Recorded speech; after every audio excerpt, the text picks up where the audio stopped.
Hey yo, we're live, everybody. Hey guys, Merry Christmas Eve. Merry Christmas. You say Merry Christmas on Christmas Eve. Merry Christmas. All right. Jonathan Risk in the hizzy.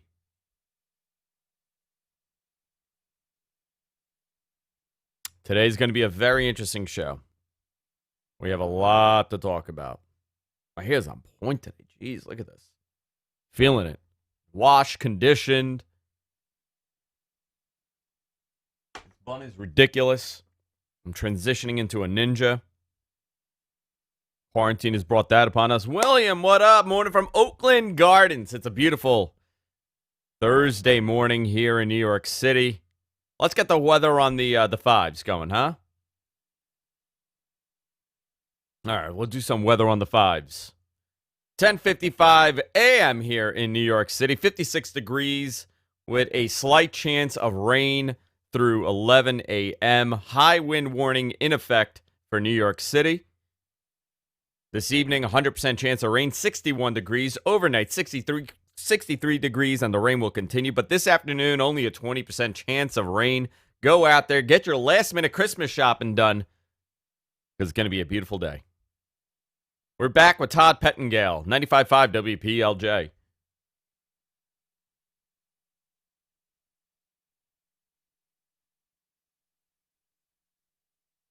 All right. Let's, bout it about. Merry Christmas. We got some big news today. Tell your friends. This is a big moment. I'm not telling you if it's good or bad. I'm just teasing it. What's your Christmas? Right now, my reggae is like a 42,000 through the freaking roof. Talking about someone's reggae that's through the roof. You there? I don't think you're on your mic. There you go. My reggae is through the roof. It's coming down the chimney. Oh, shit. Yeah. We're just a bunch of reggae boys, man. We're just a bunch of reggae boys. It's a reggae Christmas, baby. What did this change over? That's one. It's starting to look a lot like Christmas. Hey, your Michael Bublé impression? Mr. Gonzo, if you're listening, notes, please. Oh, yeah, it's in there. Oh, I don't see it. Always the bridesmaid, never the bride. Oh, always the bridesmaid and never the bride. Oh, there man, why did... Okay. See, I hate this. You see this? I can't... I gotta pick which shot I want to do because you keep moving. I guess we'll see. keep moving or you keep moving? No, you see... Look. You shift. And I don't have a way to scale that. Oh, That's the thing that sucks about vMix. I can't just be like, hey, you see these shots? Copy the whole thing. I gotta hear any background noise? No, nothing. Okay, cool. I can put a gate on you if you want. Hold on. Now I do, but I'll put a gate. Hold on. All right, can you shut that off? Or lower it, like really low? Oh no, I didn't hear a TV. I just heard. Oh, you didn't hear anything? Okay, never mind. I just heard Vicky a little bit. Oh no, he just heard you. So turn the volume on you down. Hold on, let me just give you a little gate. Keep talking. Oh yeah, baby, I'm talking about wrestling. Hold on, do me a favor. Yeah. Tell Vicky to talk in the background a little. Just like talking in the background lightly. a little. Hey, how's it going, guys? Talk now. One more time. I'm still talking. I gave you a little gate. It's not gonna help much, but it's something. All right. She shouldn't be talking anyway. All right. Perfect. If you know what I mean. All right. Today's a big show, guys. Big show. Do you want to start with that? No, I'm gonna wait. I want to do it in the middle of the show. Okay. Just give me like the icky when you're ready. Yeah, I'll give it to you. All right. Let me just... Let's get this going here. What do you guys think of the new graphics? Jonathan in the chat, courtesy of him, he's redoing all the graphics here for the show. We're gonna change this up. This is gonna be different a little bit. We're gonna have all these different shots coming up. All right, holiday men, a special holiday men here today. Holiday men. Holla holla. All right, let me tweet out that we're live here. I'm energized, my friend. Oh, me too.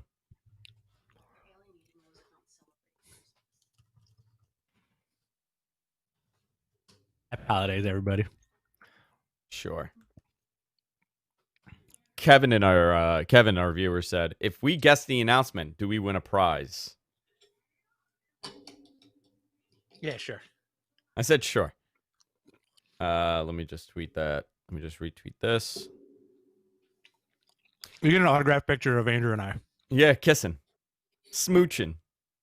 Smooching under the mistletoe. You'll get the holiday. All right, let me open these notes. Also, we're gonna do a end of year show next week. We're gonna come up with a date. You should have these notes, Rich. I got him. Okay. Oh man, we got a lot of notes. My God, it's like 10 pages of stuff. Awesome. All right, let me just skim this over. We got NXT results. We got AEW results. We got the miscellaneous. Awesome. Smackdown spoilers if you guys want, and a whole bunch of other stuff. All right, you ready, Rich? 1 second. Oh, keep eating. Eat your food. No. I'm good. Eric, what's going on? Are you going over MG Geek survey? Yeah, we'll go over that too. We'll do that as well. Perfect. Kevin, what's Rich eating? Kevin wants to know. So good. Dude, just a bowl of tzatziki. He's just spooning it up. A big bowl of tzatziki. And then my lunch is going to be a big bowl of hummus. So I just want to let you know, I'm wearing my short shorts for this very special Mat Man. Wow, let me see. There you go. Nice. Oh, yeah, the classic Andrew booty shorts. The Andrew booty shorts, man. You know, sometimes my wife just grabs a whole bunch of my butt every time I walk by, and I kind of feel good about myself when she does it. I'm like, you know what? What are people complaining about? I love that. I want people to do that all the time for me. Just if you see me and I'm looking good, just like grab my butt. You know people are going to do that. Also, she's just weighing you to see how much she can sell you for. She is. Dude, you saw this? What am I looking at? Hang on. Oh, that's awesome. Yeah. I love that Hogan is like 32 here, and he looks the oldest he's ever looked. Brother. I'm rocking my new Liger shirt that Vicky got me for. Oh, nice. Oh, that's awesome. For Christmas. Pre-Christmas gift? Pre-Christmas gift in the style of Motorhead. Justin Liger. You know what? I like that. Where'd you get that one? Grudge match merch. Oh, I want to get one because I love my Motorhead shirt that's torn up, but I think the Liger one's cool. All right.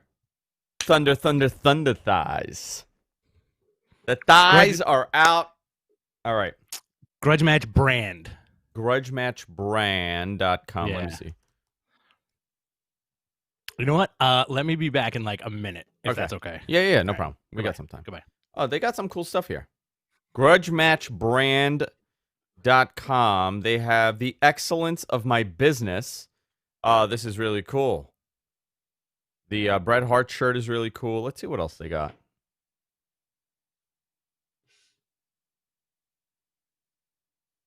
They got some really cool stuff here. The Liger one's really awesome. All right.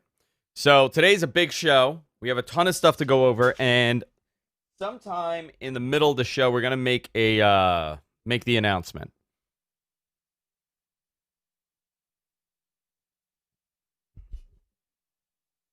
Very big. You guys want to guess the announcement? I'm not gonna respond. I'm not gonna acknowledge. I don't want a discussion. I just guess.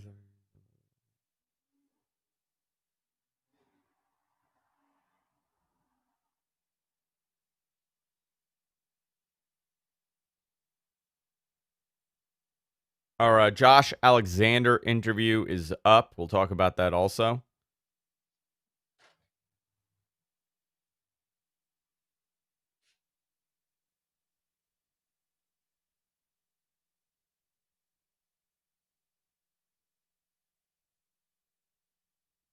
All right, let's see. Let's see the chat. Freddie Japan debut coming up. Is that all segments are sponsored by Blue Chew? Pay-per-view broadcast. OnlyFans for Andrew's thighs. Yeah, I like that one. I'm back, baby. I'm back. I got my liquids. Interesting. All right, we're good? We're good. All right, let's do this. Whew. All right, boys and girls. Let's do this. Yeah, What did you say? never mind. I'll say it on the air. Okay. Hold on.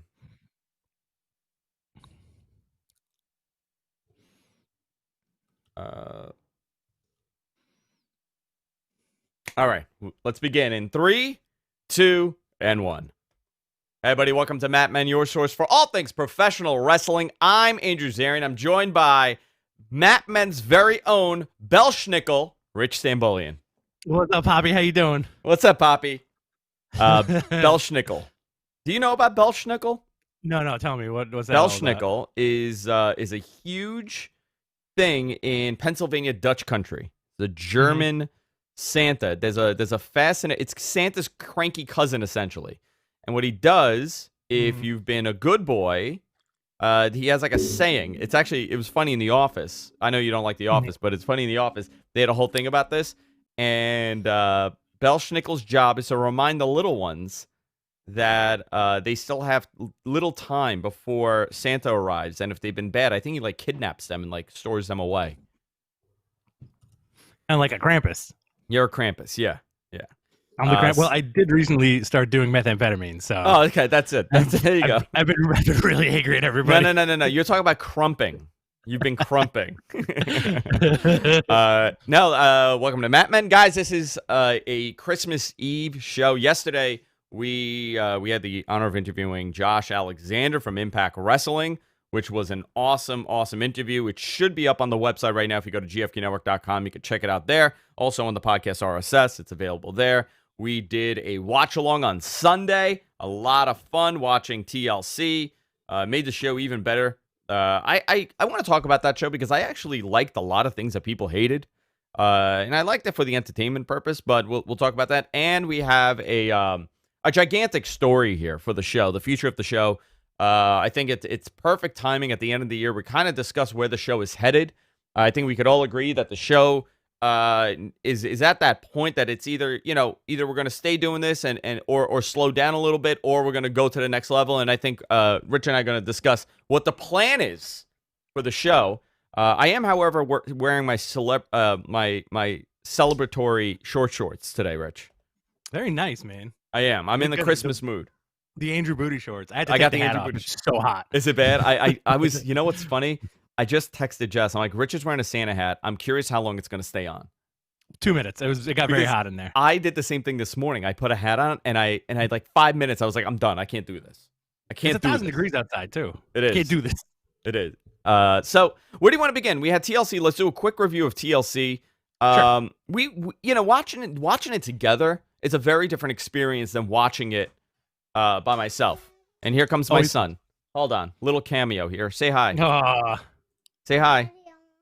Yeah, I think. What's up, Rich, why don't you go into TLC while I get him out of the studio? Sure, guys. We did a little watch along for TLC on Sunday night. It was a lot of fun.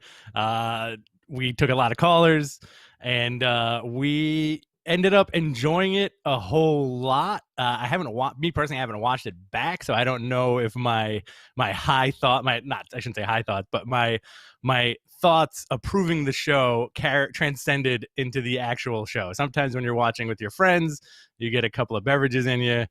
Everything is awesomer than it is on TV. It is. 100%. Do you want to quickly just go down the card? Yeah, I forgot to lock the door, and he came in. He goes, "Daddy, I want my presents." Did he have a knife in his hand? Yeah, he had a knife in his hand and a gun. Just both. love my We started off the show with the kickoff show. It was an 8-man tag match, which I actually enjoyed. It was a nice group of people, and you can kind of see these guys are going to be profiled a little bit more this year. You had Big E, Chad Gable, Daniel Bryan, and Otis defeating Cesaro, King Corbin, Jeez, Spencer Coburn, the Bald Truth. It's his cousin. And Shinsuke Nakamura with Sami Zayn. They won via pinfall. I thought it was a fun match, nice opener to kick off the pay-per-view for the pre-show. The first match, however, which I was surprised, was the WWE Championship match, a ladder match between Drew McIntyre and AJ Styles. But we did get a surprise, Rich. Yes, The Miz ended up cashing in his Money in the Bank and inserted himself into the match. Again, I agree with you. Surprise for the first actual bout on the pay-per-view, and it went 27 minutes. Yeah, I really like this match. It was fun. Yeah, I really like this match. Whenever you see a big guy like Drew doing a ladder match, you kind of it's interesting, right? Because I don't like seeing big guys in ladder matches. Like, I never want to see Kane in a ladder match. Right. I don't want to see him in a Money in a Bank ladder match. I don't want to see the Undertaker in a ladder match. Like, these bigger guys, like Kevin Nash, should never be climbing a ladder. It just looks weird. Yeah. But I think for this purpose, I think because Drew is so athletic, I didn't have that feeling. And these guys really worked hard. The Miz tried to cash in. We kind of called the ending before on the watch along. Failed cash in attempt. Drew wins the match, defeating AJ Styles. Great match. Really loved it. Yeah, it was fun. It was a good match. The card was nice and quick too. So, after that, you had Sasha Banks beating Carmella. 12-minute match. She beats Carmella by submission. I did say Carmella was going to win, but then I remembered, Sasha Banks was just on The Mandalorian, so they're not going to have her lose. Best match Carmella's ever had? I think so. Absolutely. Right? I would say so. I think Carmella looked like $1 million in this match. I mean, a lot of it, she has improved tremendously, for sure. A lot of the credit definitely goes to Sasha as well, because she's phenomenal. Carmella, if we could talk about Carmella for 2 seconds. Let's do it. So she's always struck me as a super interesting talent, because it seems like she can take what she's given and really roll with it. I thought she was going to be in trouble a couple of years ago when WWE bounced Enzo and Cass, because she was like the third part of that group, right? And then ended up turning herself into like the Mela is Money stuff, and that worked, and then the R-Truth stuff really worked, and then they put her on the shelf for a while, and now she's got the character, could breathe a little bit, Yeah, no, definitely. Let's go. Hurt Business defeated the New Day by pinfall to win the Raw Tag Team Championship. Now the Hurt Business has 3 titles. They have the U.S. Championship and the Raw Tag Team Championship. This is the first tag title that I believe Shelton has held for 15 years. 16 years, I want to say. 16 years, yeah. So really cool. I mean, you know what though? That guy something interesting happened with him. Watching him, that generation that came in the 2000s, he was one of the big names. People had high hopes for him. Oh, huge, tremendous. They went forward, they pulled back, they went forward, they pulled back, and a lot of it had to do with his promo ability, right? He's not the best promo, but he doesn't need to be. The dude is gigantic, super athletic, unbelievable.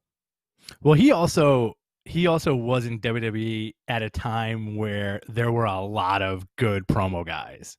Oh yeah, the early 2000s, early mid 2000s, he was around the best of the best.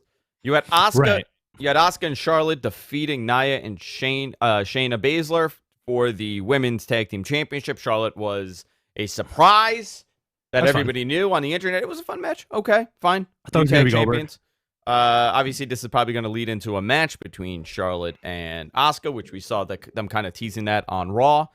Yeah. So we'll see what happens with that TLC match. Roman Reigns defeating Kevin Owens to retain the Universal Championship. I got to tell you. Okay. Here's where I start having problems. Okay. It was a fun match. They did great. But my God, the interference after interference after interference. It was a handicap ladder match. That's what it was, right? Absolutely. It was a handicap match that, and it makes you wonder. And this is such a WWE thing. The baby faces have no friends, right? I'm starting to Right. sympathize with the heels. I actually think that the heels are better human beings now because they're able to maintain a relationship where people actually care for them and want to support them. While the baby faces all suck, they're all selfish, and nobody's supporting anybody. You kind of hit the nail on the head with programming also, because it seems like AEW has taken the opposite approach in the last few weeks, where people have buddies backstage and they come out to help them. WWE abandoned that concept a very long time ago. Yeah, and I don't understand that. Like, you know what? Kevin Owens has to have some friends. He's a babyface, right? He's a face. Like, who could come out? Anybody could come out. Who's Daniel Bryan could have come in and done a run-in and helped them. Anybody on that other team? Sammy. Well, who? Well, Sammy's a heel, but I know. But anybody. I don't care. Anybody. You know why? I don't understand that logic that the baby faces have no friends and all the heels have all the friends. I think the heels are just better at maintaining relationships. That's what it means. Listen, the match was fine, but it was such a schmoz where you're like, okay, there's no chance here, right? There's no possibility.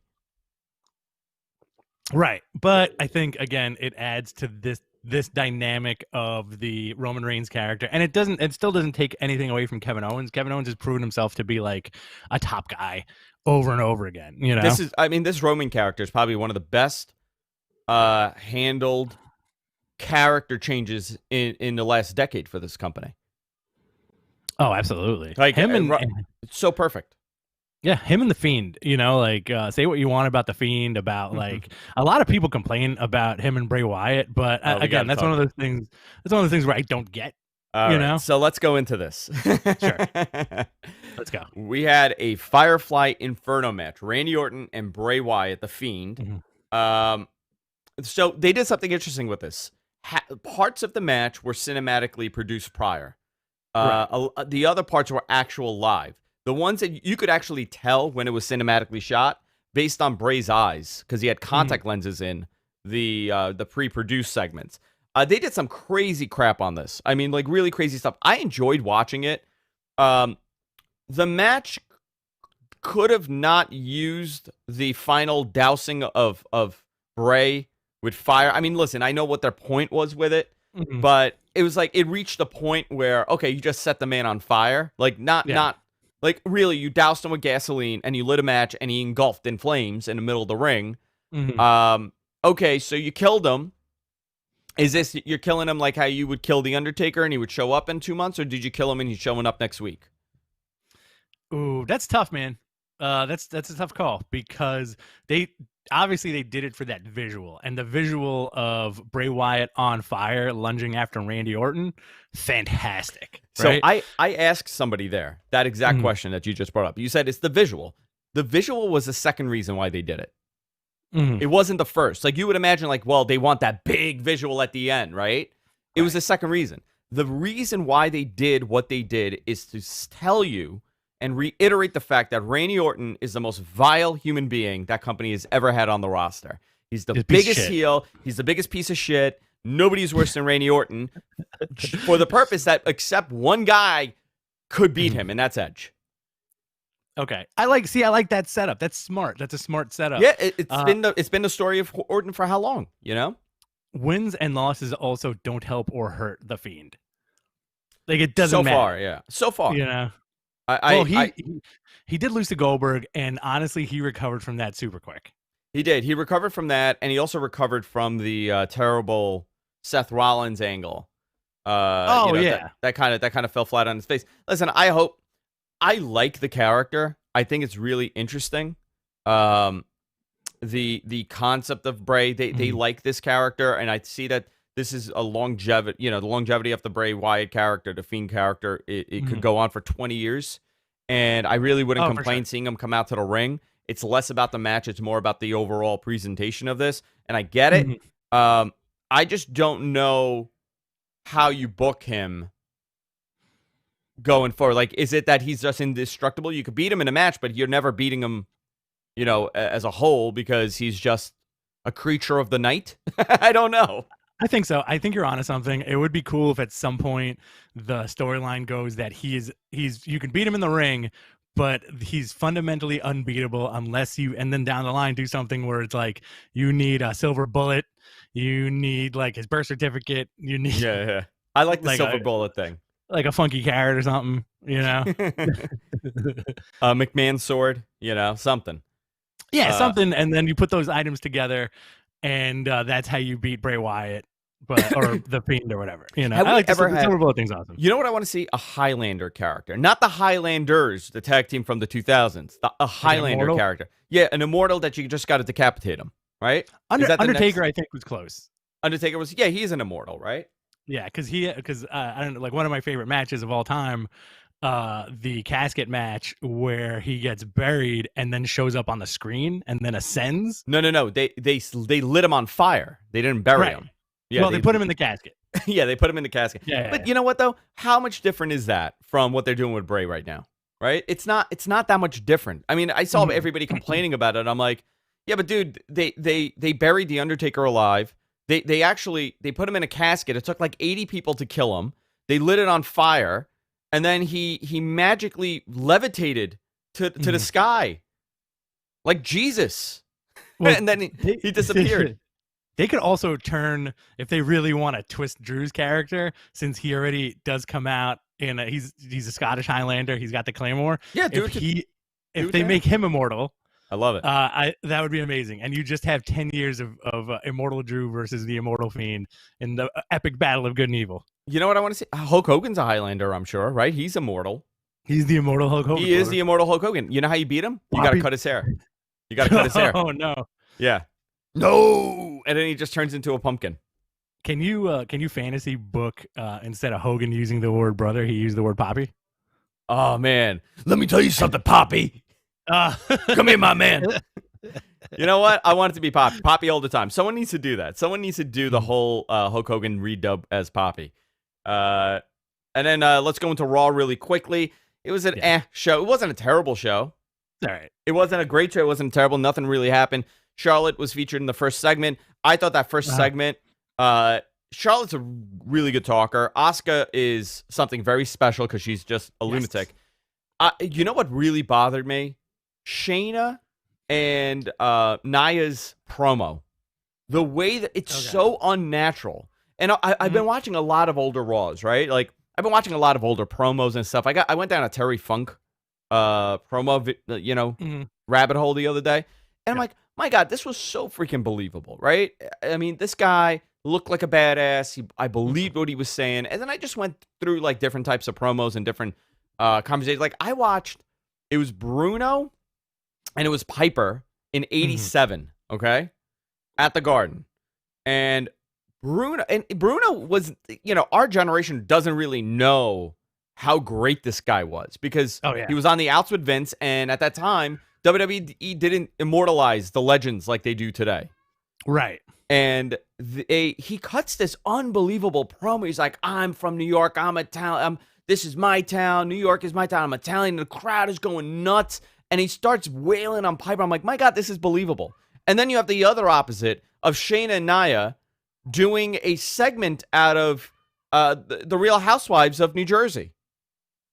Yeah, you know what? I think this is the exact, and not to like gripe on it too much because that's not what we do, but this is that opening promo between everybody in the ring was the perfect example of Charlotte reading a script and using it to get her point across and being a great talker, and then Nia and Shayna and then Mandy and Dana coming out and reading the words. It seems like they were reading the words they were given verbatim, and there were a bunch of jokes in there, but the jokes didn't land at all. Terrible.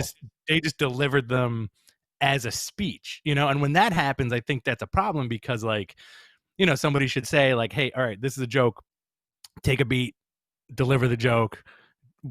Give the icky to the camera or whatever, I think that's where you kind of get like the too many cooks in one kitchen and the end result is something just awkward because that was like an awkward moment, right? It was very both awkward. of them came out to the ring and they were saying something along the lines that Nia is Rudolph and she's got a red nose or something, but it made zero sense.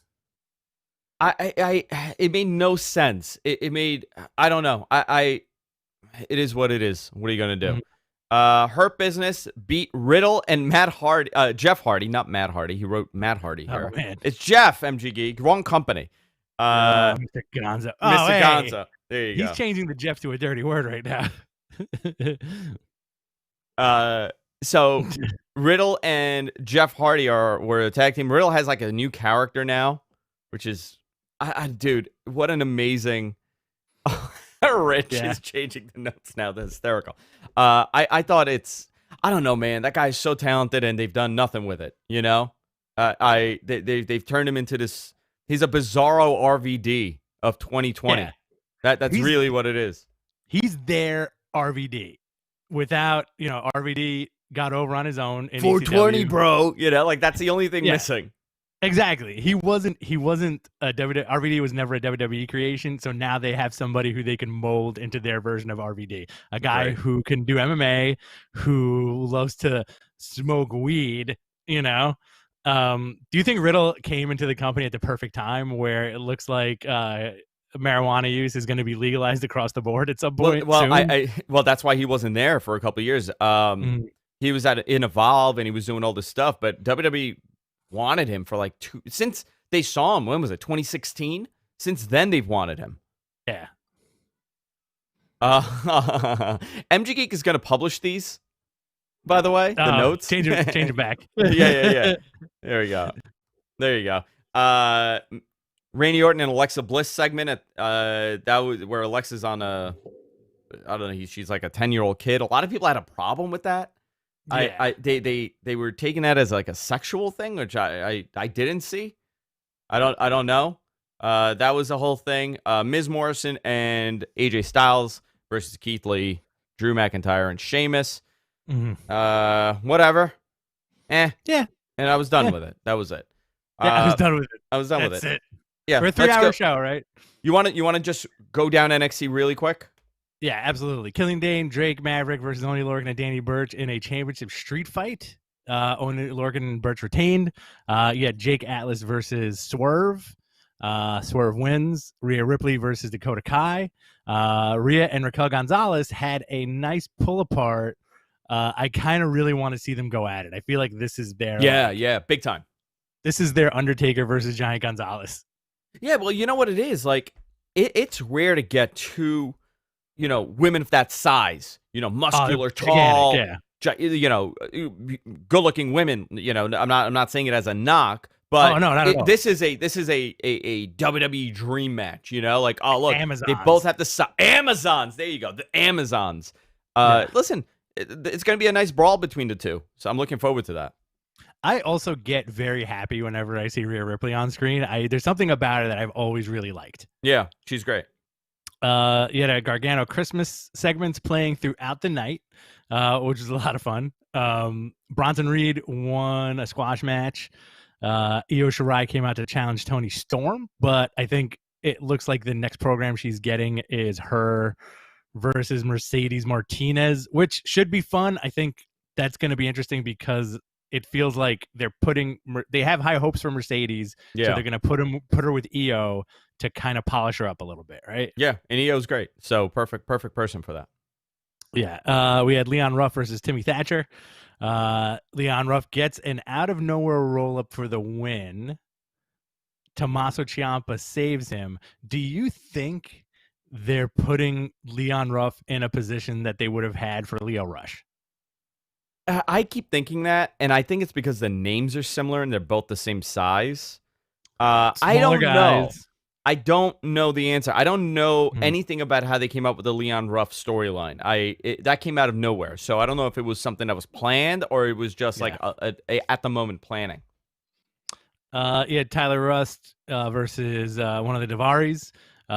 Tyler Rust wins. It looks like they're very high on Tyler Rust. Which kind of want to. It's going to be interesting to see where this goes. Oh, good head of hair on that kid, huh? Yeah. Oh, yeah. That's what Pop do. I know. Yeah, Pop me. That's what I look for. Velveteen Dream and Adam Cole closed out the night with Cole winning with the last shot. But this kind of makes way for New Year's Evil, which is their their end of the year show or beginning of the year show. If I'm right about that. Beginning of the year. Yeah. No, beginning. Okay. It's on the 6th. Yeah. Hosted by Dexter Lumis, right? Yep. Velveteen is very interesting. If you see, he's lost almost everything. Yeah, Since man. everything. I mean, that's all he does is just lose the matches. So I think they're either doing this to either they're done with him and this is it at this point. Like he's just either going to lose until the contract's over and they'll release him, or they are going to have him go away and then rebrand. But I don't know. That's a whole separate situation. New Year's Evil card as of now, hosted by Dexter Lumis. NXT title match: Kyle O'Reilly, Finn Balor, going to be an unbelievable match. Last woman standing match: Rhea Ripley, Raquel Gonzalez. A fight pit of Tommaso Ciampa versus Timothy Thatcher, and Karrion Kross with Scarlett versus Damian Priest. These are all really good pay-per-view level matches. Absolutely. That they're giving away on TV. I kind of want to touch on the Velveteen thing really quick. Yeah, go ahead. I had it on last night, and then my wife goes, "That's the Velveteen guy, right?" And I'm like, "Yeah." And she's like, "What happened to him?" Because like he just, it's like the whatever was behind him and whatever aura that he projected is gone. Yeah. Well, I mean, personally, I'm sure he feels that way too. Yeah. Hey. AEW last night went on after the NBA game, and it almost went into overtime. My God, we were in a text message with MG Geek, our producers, right? MG Geek and Jonathan, and we were in a text group because I wanted to watch it because I knew I wouldn't have time this morning to sit there and watch it, and we need to do a show. So I sat there. I'm like, okay, you know what? It's 10 o'clock. I actually wasn't tired whatsoever. My wife came home late because she was doing some stuff, and we were watching and having a glass of wine, and I'm like, I'm watching an NBA game. I'm like, my God, if these freaking people go into overtime, it actually was an unbelievable game, but it didn't go into overtime, and it goes right into Chris Jericho coming out. And do you know, personally, I got like 4 or 5 messages from people saying, oh my God, what happened to Chris Jericho? And apparently Twitter exploded of people that have not watched wrestling, apparently, in like 10 to 15 years, that have no idea what AEW is. They have no idea that there's another company. They think Chris Jericho still looks like Chris Jericho of the 2000s. And they were just ragging on him. And AEW, my God. Oh, my God. NBA Twitter ripped Chris Jericho a new booty hole. But you know what, though? You know what's interesting? I find it fascinating that this was I guess this is the first time that they had a lead-in like the NBA, and it should be a big lead-in. There should be at least 2 million people that watch that game, 1.8 million, whatever, 2 million. Those were, I don't know if that's a good sign or not. Those are the P3s that we're talking about when we talk about viewership. These are the guys that maybe watched wrestling 20 years ago, 10, 15 years ago, and they haven't checked in at all. Like they are done with it, right? They were fans of John Cena when they were kids, and now it's gone. I don't know how this is going to translate. I'm very curious. I hate dwelling on the ratings, but I am curious if that plays a factor in the coming weeks.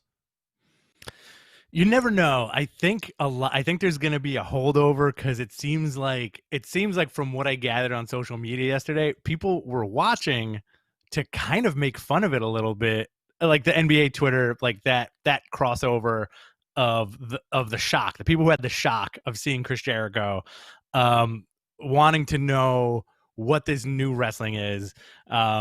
And I feel like a lot of those people kind of stuck with it. So I feel like there's going to be like a bump in the numbers this week. Even though the show was on at 10 o'clock, I had to keep my eyes open with like a vice yesterday. Yeah, listen, and a lot of people are like, oh, you see, even basketball fans hate AEW. I'm like, listen, dude, who cares? It's Twitter. It doesn't matter. I got to tell you, Twitter really does not matter in the long scheme of things at all. People are watching, whatever. It doesn't matter for Raw. It doesn't matter for WWE. It doesn't matter for anybody. People like to heckle people, and that's what it is. I thought, though, the fact that they had so much buzz is a positive, which is interesting to see. I thought that match went on a little long. Top Flight, they really did a good job at profiling a lot of the younger guys, which they need to. Chris Jericho and MJF defeated Top Flight. These guys are great. The Martin brothers. Very good. Very, very good. Dude. Very good. They're super good. Yeah. They're awesome. The sky's the limit for them. Also, one of them looks like John Cena. Yeah, a little bit. Yeah. The lighter skin one. Yeah. MJF gets the pin. I'm very hopeful for those guys. I think they're going to have some really good matches in that tag division because AEW has a very solid tag division. We also had teaser for Hager and Wardlow next week. Sting came out and cut a promo, did an unbelievable impersonation of Dusty Rhodes, which I posted on our Twitter and on our Instagram. If you head on over to Instagram.com/MattMenPodcast, you can check it out there. Great job with the Dusty impersonation. We're going to paint you up, baby. You know, he did the whole thing. Dude, so good. how good was that? Yeah, really good. Isn't it weird how, like, who knew, right? Like, I feel like Sting was never really known for his promos. Give this guy, like, older Sting now. He's not doing a bad job. He's better now than he was then. And WWE was like, just hang out in the shadows and then lose to Triple H. Lose everything. Yeah, he lost to Triple H and he lost to Seth Rollins. Very there interesting. You go. Very, very. And there you go. And that was Sting's run in WWE. TNT Championship match set up for January 6th with Darby Allin and Brian Cage. Dark Order versus Jurassic Express. Jurassic Express 1. FTR with Tully promo, setting up a match for January 6th. Great promo. Kenny Omega, Don Callis promo in the hotel was very good. So you want to talk about improved promo. Kenny Omega was never known as a promo guy. He is very much found his character in this version of him. Yeah, absolutely. And I think we were talking about this in the group chat yesterday too, about how his promo delivery is very interesting because it's not the typical, like, and then on Friday I'm gonna come and do this, but what did you do to me? The matter of fact of the matter is he's just talking, you know. And it makes him, I like how he's kind of like a jilted nerd almost. Yeah. You know, and at the end of that promo, giving the Phoenix stats, where he's like, "You dropped the ball, man. Like, you got all the talent in the world, but you can't follow through." Hey, did we see? Weren't we supposed to see? And maybe I'm wrong because I was told this, that Impact people from Impact were going to show up on AEW this week.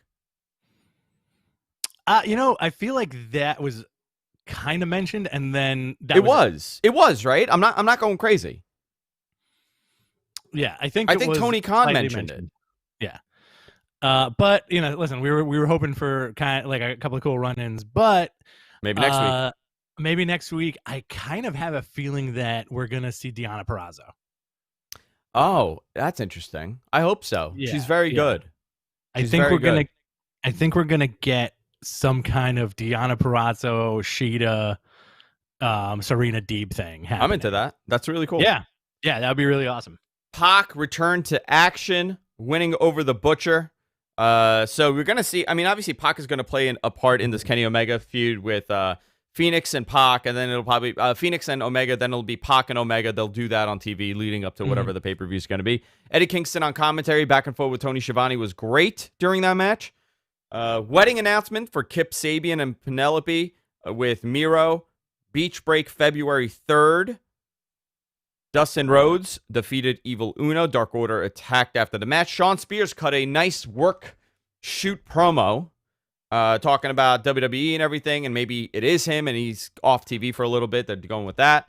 Shida defeated Alex Garcia.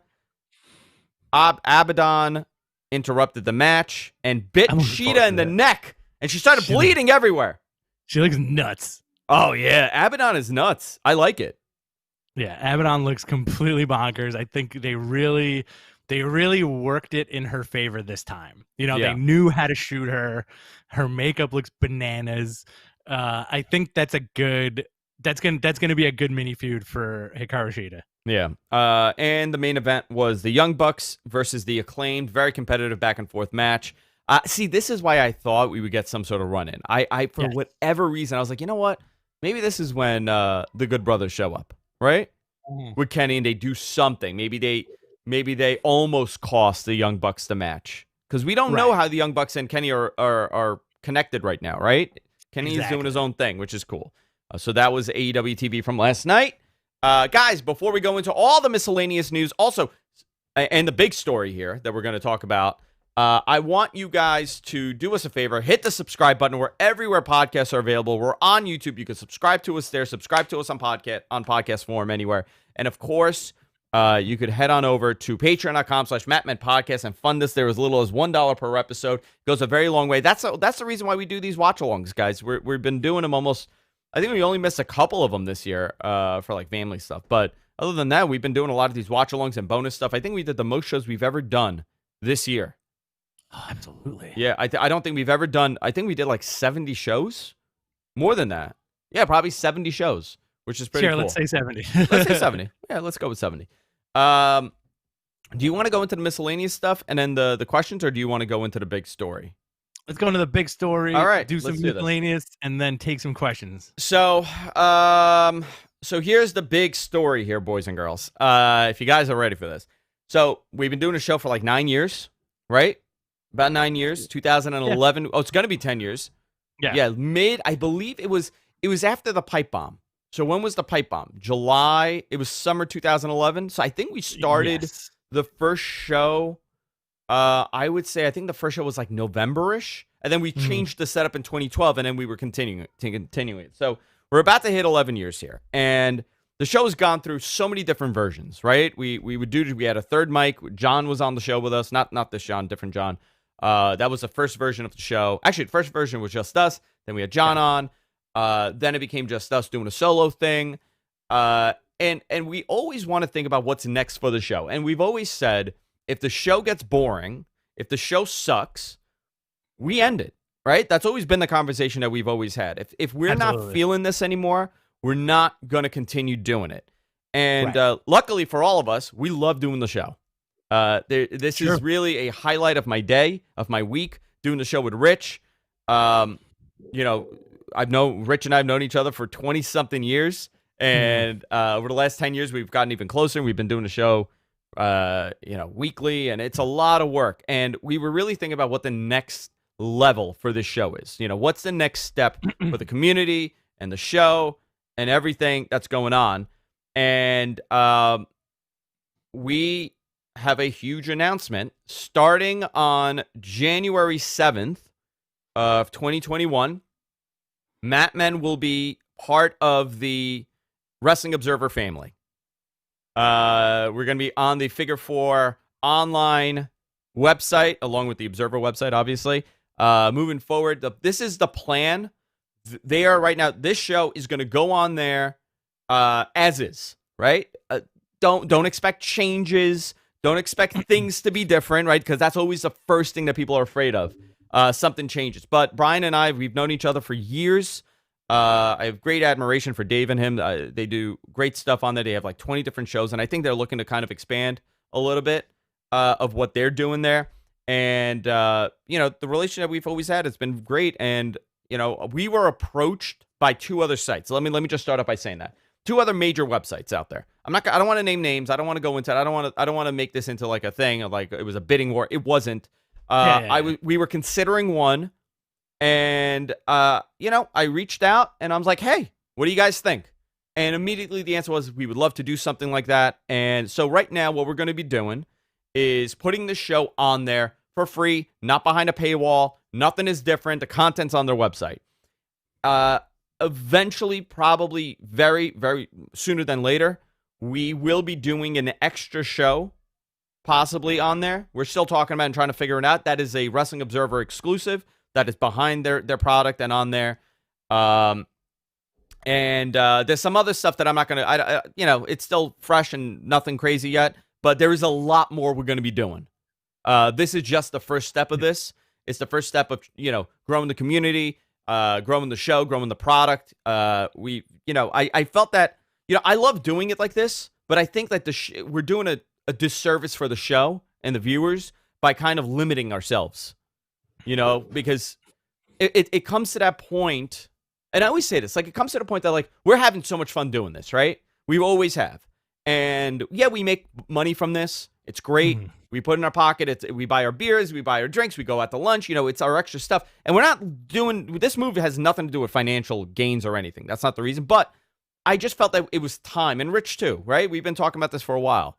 Absolutely. It was time that we do something totally different. Take a big change to the product as far as, the branding and recognition. And I think this is it. Who better than, Brian Alvarez and Dave Meltzer to kind of help us along that way. Absolutely. Big thanks to those guys. And also, like Andrew started out he started out very good on like a tease, like how long we've been doing this. It could sound like we were splitting up or ending the podcast. It's the opposite, actually. I think I could speak for Andrew when I say like in the last couple of months, like we've really worked extra hard to put out content, have like a more concise show. MG Geek has helped us tremendously. Jonathan has helped us tremendously too, because we really love doing this and we really love interacting with you guys. Listen, and Suncast too. Let me just put it out there for Suncast too, because he really is the admin of this. Absolutely. Suncast also, big shout out to Suncast. And the cool thing we had a nice long hard talk about this, and the cool thing with what's coming in the future, in the immediate future, is you're going to get the same show, except it's going to be a little bit better and a little bit tighter, and then you're going to see some more cool stuff down the line.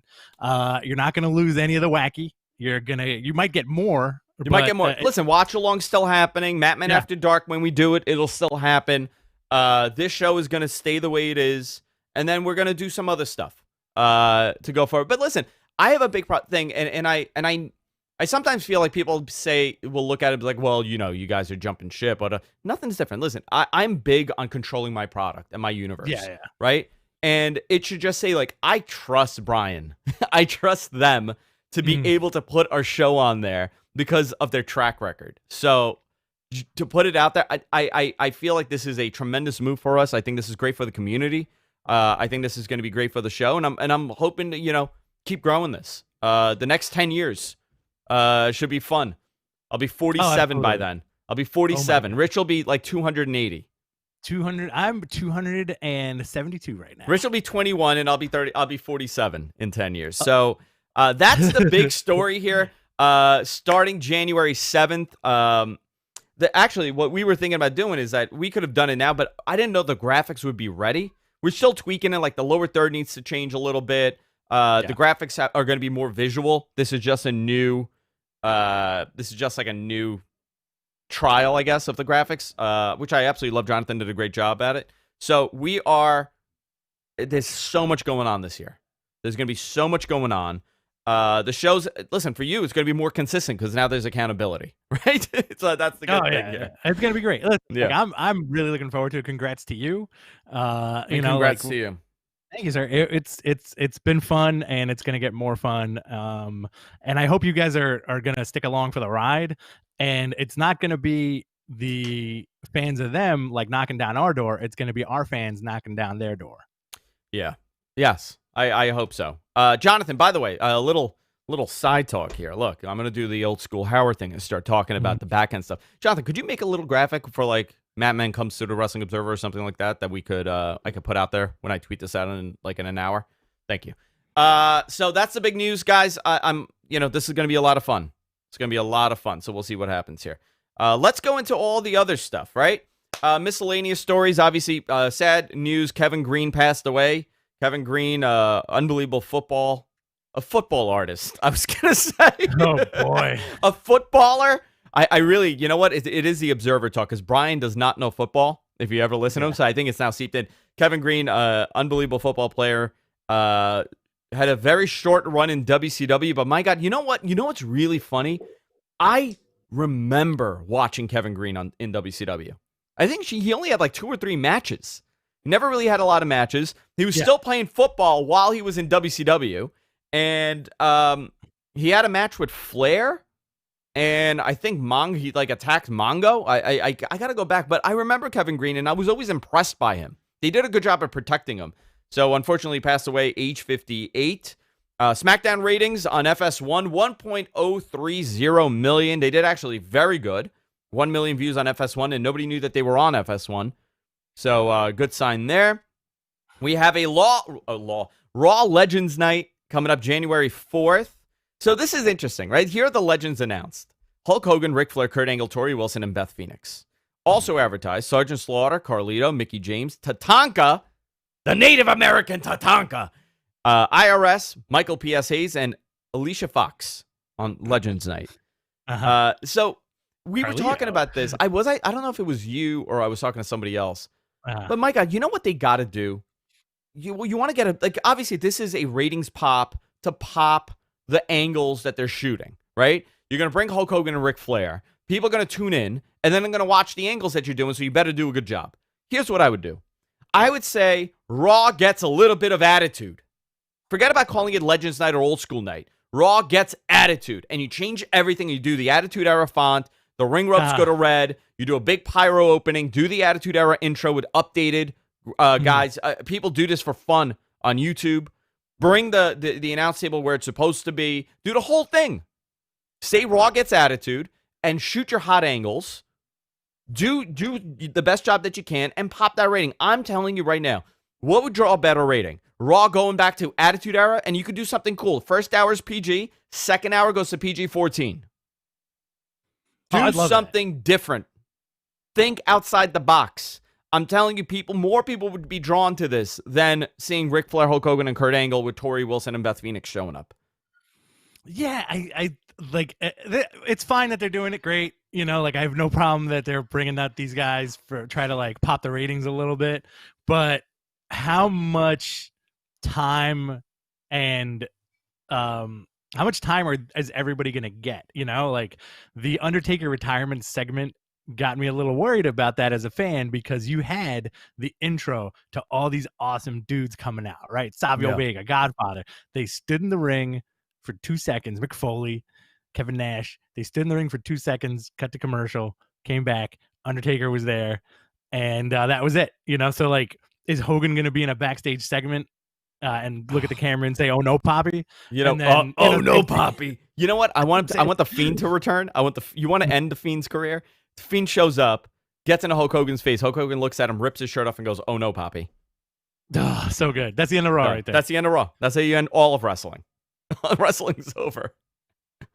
By the way, submit your questions. Get your questions ready and submit them. We're going to be answering them in about 2 minutes. It could be also about the going over to the Observer website. Let's see. Royal Rumble date made official for January 31st. So I'm actually surprised by this date. Do you know why? Why?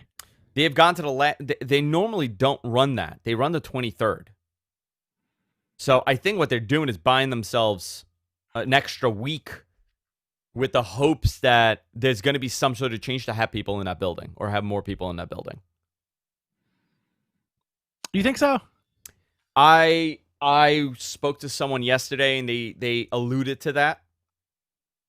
You know, that they were saying that the goal has always been, I mean, first of all, the goal was to have a live crowd in July, right? That was happening. And then Florida just got really bad. And then the goal was September, and then it was November. And things just kind of spiraled in the fourth quarter for, people getting this. So right now, they are playing with the idea that they could have some people in that building. Listen, it's Florida. AEW has had a tremendous amount of people there compared to previous weeks. The Buffalo Bills, for their playoff game, I believe July 9th, are going to have like 6,800 people there because our governor here in New York wants to go to a football game, so he's deciding that he wants to have people in that building. So I think possibly by January 31st, maybe things are going to turn around a little bit, and they're going to be able to say, okay, you know what? Maybe we could have a couple thousand people here, 2,000 people in that giant building. It's an outdoor stadium, so they could do it.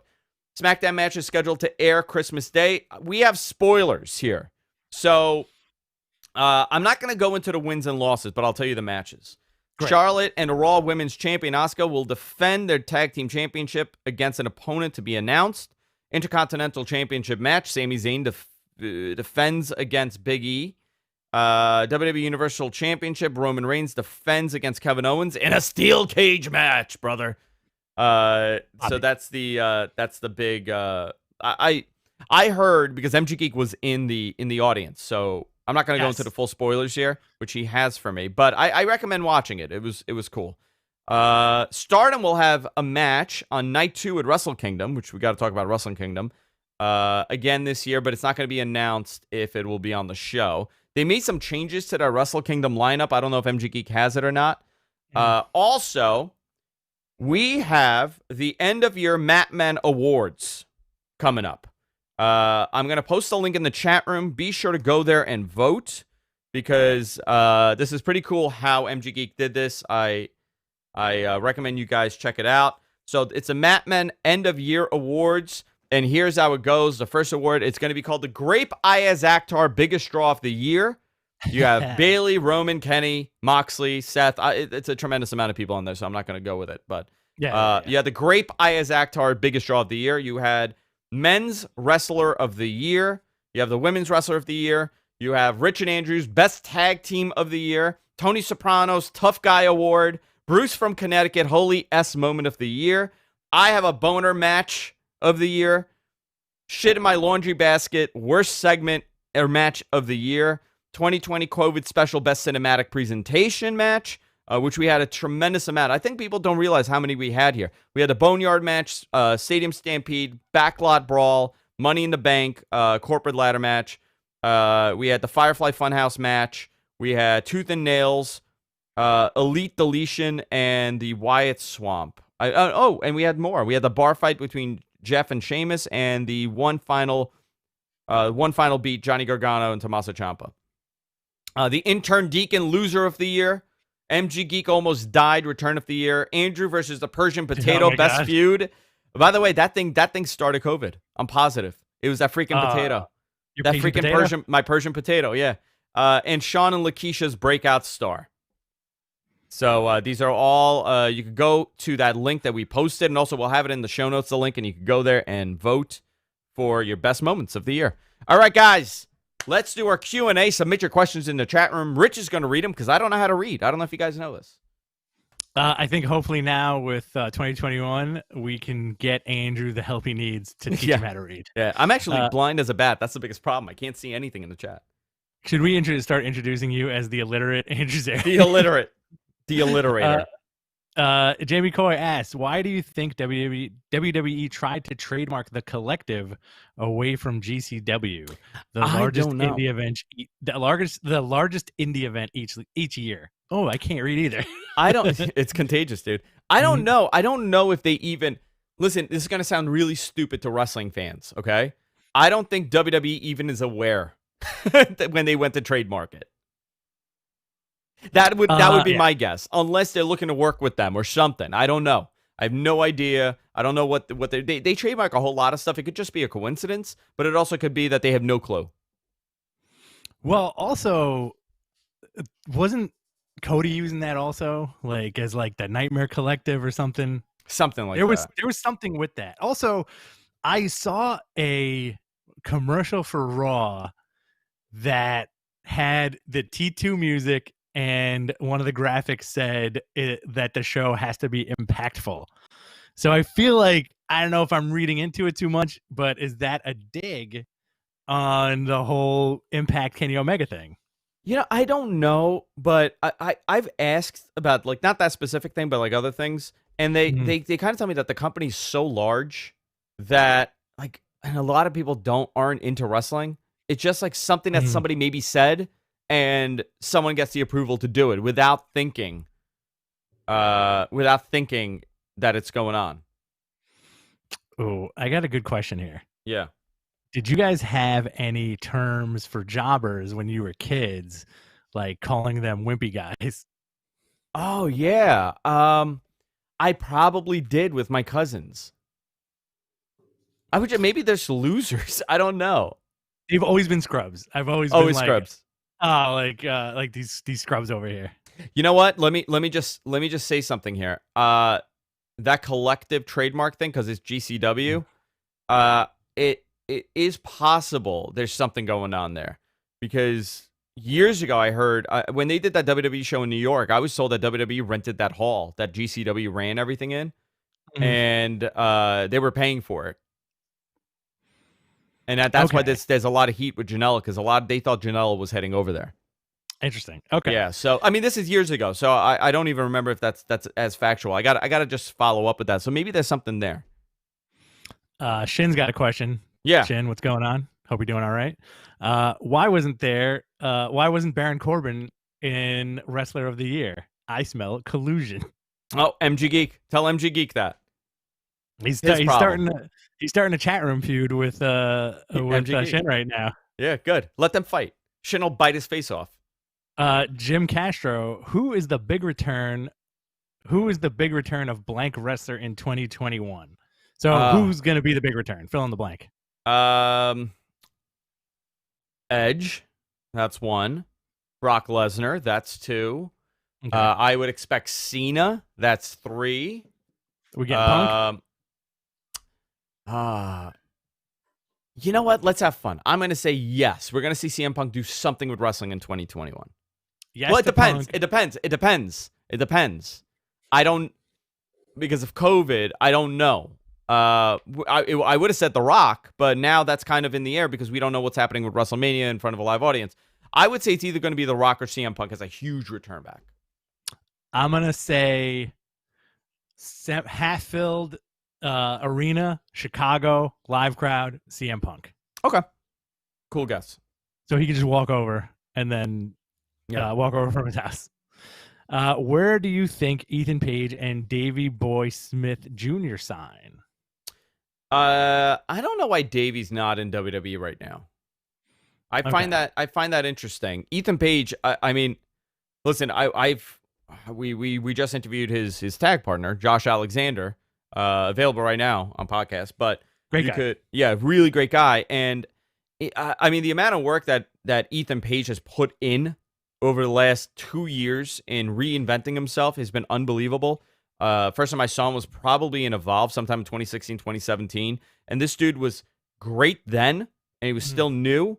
I witnessed him murder Darby Allin multiple times. He picked Darby Allin up. So if you've gone to Evolve or you watched it on the network when they're in La Boom in Queens, there's a dais, right? That some of the seats are elevated. It's like a dais. From the dais, he gorilla pressed him and threw him into the into the ring post. Yeah, he manhandled him. Who knows? I mean, like, wrestling is such a great open landscape right now that he could end up anywhere. And it proves that even if you stay where you are, you have the opportunity to end up somewhere else. Yeah. I got a question for you. Yeah. Do you think WWE will take advantage of this new mindset of pro wrestling and actually say, hey, open invite, why don't your champion show up to Raw? Because it'll pop their ratings. You know what? Here's a question for you and in the audience, right? Like, let's play what if. You think if Tony Khan called WWE, he's like, listen, you want Kenny on the show? I'll give you one match. Take Kenny. Have the title on. I don't care if he wins or loses. Just don't embarrass him. You think they would say, okay, let's do this? I think they would deny it and go full steam ahead with whatever nonsense that they would normally do. I honestly, imagine if the main event on a SmackDown or a Raw was Kenny Omega versus Roman Reigns. Kenny Omega. I mean, listen, that's a dream match, right? That nobody wanted to see a year ago. Now they do, which says a lot. You know, WWE's done a great job at fixing the character. But so you don't think it'll ever happen, or do you think maybe in 10 years something like that will happen? I'm very curious what AEW does with these weird bridges and alliances. I think, as we know, WrestleMania is the biggest wrestling show of the year, but there's something to be said about if there was a collective of all the top promotions in North America and Japan coming together and putting on a mega show in a major stadium. Could they draw it? Could there be a 65,000 person wrestling event in North America that is not WWE? I don't think today. Okay. I don't think that's a possibility. There was a lot of speculation on what AEW could have done with that first big show. They sold, the queue was tremendous. There is an argument to be had that they could have ran a much larger show. I don't think a lot of those people were accurate. I was in that queue to get tickets, and I never even intended on getting it. I just wanted to see what the queue was like. So I think some of that comes into play, but there is something to be said about a 40,000 person show involving New Japan, Impact, NWA, and AEW. That really is the concept of All In. Absolutely. That's what it was. and kind of like that even trickled down to that New Japan Ring of Honor show that happened, after Kenny and the Bucks and after the Elite left, I guess, if you want to call it that. Yeah. Let's see. You want to go do another question? Yeah, let's do another one. Josh asks, so what did I miss? Josh said, what did he miss? The big announcement. Let's see. We're gonna skip Josh's question. Josh fell asleep at the world's greatest frat boy party too hard last night. The world's greatest frat boy. He was a frat boy. From Brandon, do you think Marty Scurll resurfaces in 2021, and where? He's still under contract with Ring of Honor, so possibly NWA, possibly Ring of Honor, and then, I mean, the plan was that he was gonna be on AEW. That was the plan. It last November, so that kind of fell apart. So I don't know, man. I think something weird's going on between AEW and him. I told you. Remember I told you that they were really pissed off at the first All In show that he went long with Okada. Fair enough. And then the main event got ruined. That they had to just wrap it up, which kind of sucks. Fair enough. Jim Castro asks, when does The Undertaker get into the Hall of Fame? I'm guessing they wait until they do it with a live audience. Definitely with a live audience. Now they're a year behind, so that entire class of 2020 is going to be the class of 2021. So you get that done with, and then now you 2022, and maybe 2022, 2023, put them in. Where's the next big WrestleMania? Definitely 2022, 2023. They're definitely going to LA next, and then Vegas. So either one of those. Oh, there is, by the way, big another part of the story. Sorry, Rich, you just reminded me. Ric Flair in an interview kind of alluded that they are building a WWE Hall of Fame, like an actual Hall of Fame. How you got to take that with a grain of salt, though. I think it is happening. I think they're going to do it in Orlando. Okay. Are we going to go visit it? Yeah, let's go. Me and you. Bob Hazelwood in the chat asks, are the Von Erichs going to move to AEW or WWE in 2021, or are they going to be satisfied with MLW? It depends how serious they are about it. I don't know what the interest level is. I know the WWE was looking at them. I don't know what AEW's interest level, but that's a great get. The legacy of the Von Erichs. But I'm not sure how full time they are. Same thing with what's amazing though? Like think about in the 2000s, we got to see Ted DiBiase Jr. was in WWE, didn't go anywhere, right? Good worker, really good worker, didn't go anywhere. You had, all these guys. Lacey Von Erich was an Impact for a long time, So I don't know. I'm very curious what they do with them because you don't want to waste them because they're very good, but they're still new to this. So I would say stay in MLW for a little bit, I think so too. I think again the landscape is changing. I think it could change even more when we get more live crowds. Or when the states open up just a little bit, Yeah. What else do we have? Let's see. Derek asks, could Jon Favreau write better storylines for the WWE? Absolutely. Jon Favreau did a great movie with, who was the one that played Jean Grey in the X-Men franchise? The original one. Famke Janssen. Okay. Jon Favreau had a a romance drama comedy called Love and Sex that he was in, and that was the first time I saw Jon Favreau. That's the only thing I could think of Jon Favreau. The whole Marvel thing makes no sense to me. That's all I see him as. But it was interesting that his counterpart in the movie was Jean Grey, which is fascinating. Also, you're not a big Star Wars guy because he totally took charge of that franchise. Okay, I got to tell you, I am a fan of The Mandalorian. As older as I've gotten, I could appreciate Star Wars more. I don't get the cult hood behind anything like that. Do you mean that's my only problem? You don't get why it's so popular? Or you don't get why people go so nuts for it? Why people go so nuts for it? It's fine. It's a great movie. They're fine. I'm telling you. I'm going to tell you something. I feel bad. I really do for myself that I'm not as into Star Wars as I should be. Me too. I feel bad for you. That's what I feel. Does that bad for whack the you most out about. though? It's weird, right? Because I'm into all that stuff except Star Wars.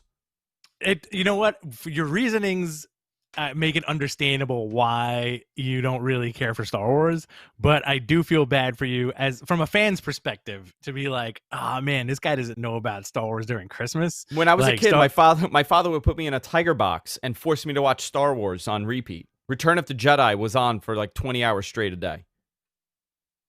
What a great movie. We had that on all weekend too. By the way, I'm Listen, joking. I said that in a very serious way, and Rich I know, didn't I know. laugh. I'm joking, guys. It didn't happen. No, I know. Listen, Jonathan's asking another. What are you going to watch Wonder Woman? Yes, I am. 1984 tomorrow? I am really into this. I don't, and people are telling me it's going to suck. I don't care. I'm really into this. I love the 80s aesthetic, and I think it's a great spin on the Wonder Woman character to see it take place in a different era. It's going to be fun. Good cast too. Yeah, very good cast. All right, what else do we have? Last questions. Yeah, let's take the last questions. When will PCO debut for AEW? Hold on. Oh my God, I got a cramp in my leg. Ooh, boy. Ooh. I need to eat a banana. I need some potassium. I don't know what they're doing with PCO. Do you know that his new thing is that he's like a judo grappler? Get out of here. Yeah, so he over quarantine, like he's been training judo, and it's so bizarre. If you watch the last Ring of Honor show, like he's doing like judo moves, also playing a monster. I found it so interesting to see him do that. It's like, remember when The Undertaker decided that he's going to become an MMA guy? Yes. It's like that. No. You like he's gonna change his name to like Big Evil, like Big PCO. Big PCO, yeah. I think the big question is going to be, what's Ring of Honor going to do in 2021? Oh, we got a good show. We got a good show. We got a good question. We do have a good show. Bunker 707. Will the show also be on YouTube or just The Observer? It will be on YouTube as well. Nothing has changed. Like the way you consume the show, you're going to consume it the same way. Nothing is changing with that. You're just also going to be able to watch it on the Wrestling Observer website on f4wonline.com. Yeah. And then whatever we do with them moving forward, if it is a like a Matt Men on the Observer, exclusive, then that's going to be that's their show. They're going to hire us to do that. So right now, this is more of a, I don't like being forceful and be like, okay, this is what we're going to do. This is how we're going to do it. Let's see if this works. Let's see if we gel. Exactly. Listen, it could be very possible that, Brian likes us. Obviously, he wouldn't want to work with us. But and also Tony over there. But you don't know. They could see us and be like, you know what? They're not what we were looking for, and that's cool. I'm okay with that. And we could feel the same way too. We could be like, maybe this isn't what we wanted. That's fine too. But I don't see that happening. I think this is going to be a really good relationship. But that's why it was important to kind of keep things the way that they are and not be like, hey, by the way, everything is going on there. We're shutting down this. See you guys later. It's not like that. We've just, I want to let you guys know also something. About 2 years ago, we were offered a formal offer to be on the radio here in New York City, right? Major market radio. They wanted to take the show 2 hours a week on Sundays, or was it Saturdays? Saturdays. I think it was Saturdays. Saturdays. And we would be doing the show. We could do it from here, but they also wanted us to go to the station and do it from there. This was a big package offer that they gave us. And Rich and I sat there and thought about it. And I didn't feel comfortable giving it away. And that is to my detriment, and that is to Rich's detriment, and I think he feels the same about this. It's not about getting paid to do this. Listen, making money is great. That's the extra, but the hard work we've put in, I would never want to say, hey, Rich, by the way, WABC now has the show. And we don't have any rights to it anymore. So if shit hits the fan, they don't like you, they don't like me, they can replace us and we're gone. Or, just kind of like the grim reality of something like that is, oh, hey, by the way, this is going to be work. Apart from like the work that we put into it, but it's going to be like, oh, here are the notes that you got today, et cetera, et cetera. I think the only note that we're going to get is going forward is what's all this reggae talk about? What's all the reggae talk? I want to know about the reggae that you guys talk about. What does this mean? Listen, I think our track record speaks for itself. I think we've done a very good job at being normal human beings. We're I not. hope so. I know it, but we're not. We're not malicious. We're not mean. We're not assholes. And we really enjoy the community aspect of this, and we love talking wrestling. Listen, it's not going to be for everybody. I'm sure we're going to get that, but nothing's for everybody. Some people love it, some people don't. Whatever. So is Tubman Matt Pranos going to be on the Observer? No, we got to do that. That's all GFQ stuff. Right now, the only thing we're going to be doing is putting this on, and maybe in a couple of weeks, maybe we do, if things go well, we do a special show for them behind a paywall weekly, and then maybe do some other stuff. There is a radio element still playing in the mix here for me and Rich doing something else too. I think this is going to be a very interesting year for all of us. Did you really eat the Subway potato from the stranger?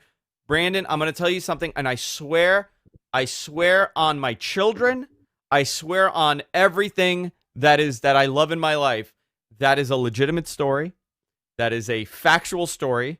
I ate a potato that a boiled potato that a Persian man handed me after telling me that his wife had just died. And he sat there and he watched me eat the potato. It was a boiled potato in a Ziploc bag, and he told me that for the last 45 years, that's what he has for breakfast every single day, a boiled potato. and he crushed it with his hands. He split it with his hands. He went like this, and he just handed me the potato. You know what? I would still eat it during COVID. I think that potato gave me magic powers. I think I'm able to manifest things now. You're able to wear those booty shorts. I'm able to wear these booty shorts because of the potato. Large23 says Matman community is the best wrestling community on the internet. I hope so, man. We try. I think we got. I mean, everybody in this chat room right now, top to bottom, everybody busts each other's balls. Everybody's so respectful, though. I did get sick, but that's how I obtain my powers. You know, you gotta get sick a little bit. You know, when you drink an elixir that a witch gives you. If this is Game of Thrones and the witch is giving me something and I feel really terrible for like 2 months, and then all of a sudden I have this ability, I would take that. I'm okay with it. Dave D says the potato made Andrew the genie from bed. And Corey says, great logo. All right, guys. If that's it, guys, we're going to wrap it up here. So let's see what the schedule is next week before we wrap it up. Yeah. Also, new shirts in the future. Yes. So we have Jonathan did a great job with the logo. Suncast has a great shirt logo that he made us. That's going to go up in the next couple of weeks. Jonathan's working on a whole bunch of other stuff. Actually, I got to tell you, one champion, two people this year. And I'm not, we bust balls here a lot. It's just the nature of how we are, but we do it in a very loving way. MG Geek has been a rock star over the last year for us. Year and a half, more than that. He's been in the community for a long time, but the last year he's worked unbelievably hard at doing these notes, sending us the information. And Jonathan came out of nowhere. I had no idea he was a viewer for so many years. Came in the chat room and started doing the photoshops, and now he's our graphic artist here. So, and he's been an unbelievable asset to us, and I'm extremely grateful to both of those guys. Suncast too, and of course, obviously Rich. Everybody knows how grateful I am to him. But these guys have really been a great force behind us. And really, everything that we're talking about today, we're going to the Observer and doing the show there. A lot of that is attributed to them and their hard work here. So thank you to that. And you guys with the donations and everything. Really, Bob Hazelwood, $5 here. Merry Christmas, Happy Holidays, and congrats on the Observer. We absolutely love you guys, and I know for Rich and myself, and I'm speaking for you a little bit, Rich. You love this. Oh, I love it. Yeah, I do love it. Yeah, and you should be very proud of what you've accomplished here. Same here. I think you should too. It's a lot of fun. I thank those guys too, Mr. Gonzo, Mrs. Gonzo, all the guys in the chat room, everybody keeping it cool and keeping it lively, and nobody bringing any kind of negative energy. I think that's what we've always strived for. Yeah. Listen, and I'm all about the community. Corey said, thanks for plugging the podcast this year. If you guys have a podcast, we always say, give me a link, man. Send it over. Let us talk about it. Not anymore. Now we got the big bucks. No, send it over because, I know how difficult this is, and there's so much great talent out there. Top Rope Nation, great podcast that I've been on. I've been on a bunch of these, and I definitely want to help as much as I can. I told you that story. There was this one guy that told me to go F myself when I started doing a podcast, not this podcast, but in general, 12 years ago. And after that, I swore to myself, I would never do that to anybody else. Yeah, straight up. Never do that to anybody else. And I stick by that. I don't care how bad your show is. If you want me to tell you, what I see wrong or what I like, just send it. And I'm not saying this because I'm better than you. I have the eyes and the experience of doing this for 12, 13 years, engineering wise and stuff like that. So it's been a wild year, and I think next year is going to be really one of the best for us as a community and as a show, and I'm extremely grateful for each and every one of you. With that said, let's wrap it up. Next week, Rich, hold on. Next week, do you want to do New Year's Eve? Oh yeah, hell yeah. Okay, let's do a New Year's Eve show. And when do you want to do the year-end awards? Maybe Saturday. That Saturday. Let's do Saturday the 2nd. All right. Yeah, and then that way we can kind of, it's the 2nd. The year's behind us. Okay. We can talk about the awards. We're gonna have MGE dressed in a diaper like the New Year's baby. He's gonna have a little baby bonnet. And he's going to have a little rattle and a little sash that says 2021. I saw the visual. And a pistol. Just for and good a pistol just for good in the diaper. Yeah. All right, so we'll do the 31st next week and the 2nd for the year-end show. And then we got to do a prediction show. Yes. So this is what we'll do with the predict. Maybe we could kind of combine the two. We'll do our year-end special and we'll do our predictions. So the way that we'll do the predictions is, we want you guys to submit your prediction questions to us, and let's see if we're right. So we'll do that, right? Okay. We'll do whatever. And then, obviously, we got Wrestle Kingdom coming up the following week. You know what? I don't know if this is asking too much of everybody, but we've never done this. How would you feel about a 3 a.m. watch-along of Wrestle Kingdom? What day does it fall on this year? That groan told me everything I needed to know. No. I'll tell you why. Because if I don't need to be in Manhattan, yeah, great.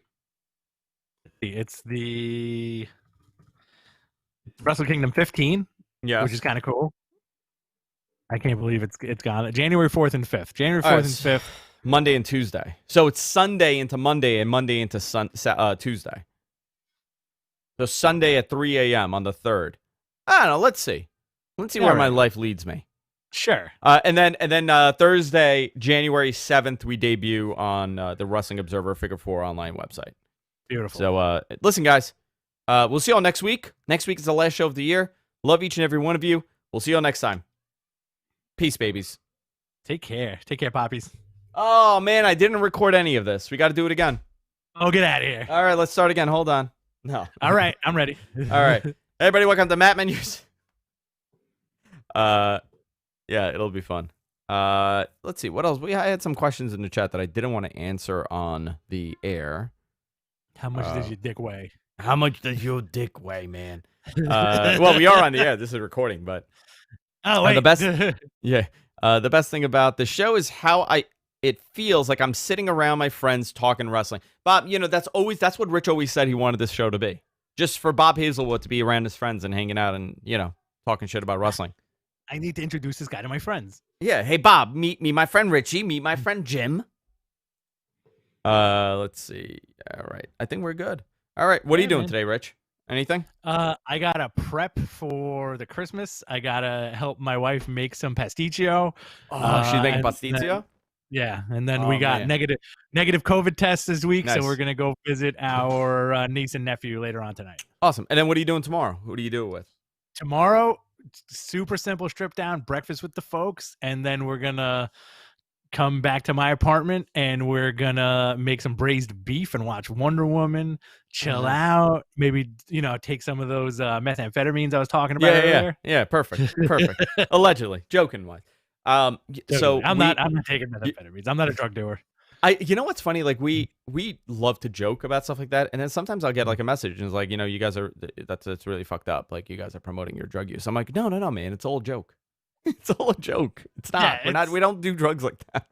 You guys are promoting your drug use. Yeah. Brandon says Justin Robert Young always says you get the audience you deserve. You present a cool environment and it attracts those type of followers. I agree. By the way, Justin is. I'd love to get Justin back on. I haven't done anything with him in like almost 2 years. What a great guy. Justin is and tell him that I just said this. You guys should message Justin Robert Young. Tell him what a great guy he is. And I would love to do more with him. Oh, Maybe you could take me absolutely. out on a date. Maybe we could go, I don't know. We could wear our masks, hold hands, walk through the park. We could do something. You guys Uh, do make a cute couple. We do. You know what? He stayed over my house. I know, and he we- left we- immediately after you showed up in his room at 3 a.m. 3 a.m. I just showed up drunk with nothing under my robe. No, we sat in my yard. We drank whiskey and smoked cigars. It was freaking awesome. I freaking loved it after Ring of Honor. I got a question for you. Yes, sir. Can this be the last question? Yeah. Is 2021 the year that Andrew Zarian becomes friends with David Arquette? Yes, it is. It's already in the works. I've been putting it out there every day. Listen, I'm like a 25-year-old single white lady that's not getting laid. I have my rocks, right? My magic rocks, my crystals, and I take my crystals and I manifest and I summon this relationship to happen with David Arquette. I hold all the crystals in two hands, and I go outside and I twirl around in a circle, and I say, David Arquette, you will be mine, over again. Does this 25-year-old white female version of you also use natural deodorant that's made of like rock salt? Yeah. No iron in my deodorant. All natural. My pits stink. You smell And like I a wear- turkey sandwich.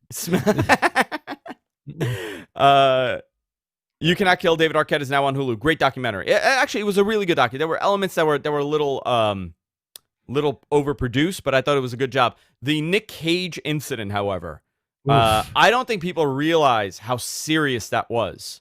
Oh my god! I honestly, I don't think any. I saw it when it happened, and I was like, oh, whatever. And then I saw this on how they shot it, like in high def and everything. Holy moly, that guy almost died. Oh my god! And you know what? Yeah, he really did. That guy has balls. He was bleed. I mean, literally, his throat got slashed, bleeding everywhere, holding it down. I mean, holding the vein down, the artery down. The fucking guy gets back in the ring and gets in his face and finishes the match. Pretty bananas. Balls on that guy. Yeah. Balls on that guy. I don't think anybody could say anything bad about him and his run as a wrestler, how much he loves wrestling after seeing what he's put his body through. It's actually remarkable. It's unbelievable. Straight up. All right, Rich. I'll see you probably a couple days. Oh, you know what I want to ask you? When do you want to work on your video? Let's do that Saturday or Sunday. Okay, cool. All right. Cool, man. Sounds good. I'll talk All to right. you. Love you. See you later. Say Love hello you too, to bud. your family. Bye. Congrats again. Thank you. And to you. All right, guys. That's it for today. I'm going to go. I got to wrap my Christmas presents. I got to get my house ready. So what we're doing, normally Christmas Eve, we do a whole thing in my house. But so everything is split this year, so we're not really doing a big thing. And do you want me to cut you off, Rich? I'm leaving. Yeah, I'm done. Okay. Goodbye. All right, goodbye. I don't want you to start having a conversation. No, it's fine. Later. So we normally on Christmas we go to my in-laws' house, but this year I'm not doing shit on Christmas. I'm gonna tell you, I'm gonna open up the gifts with the kids. I'm gonna have a nice big breakfast. I'm gonna have my Irish coffee in the morning because that's my thing. My wife makes me an awesome Irish coffee, and I'm just gonna chill out all day, watch Wonder Woman, make some food. We're gonna make steak for Christmas, and just have an awesome day.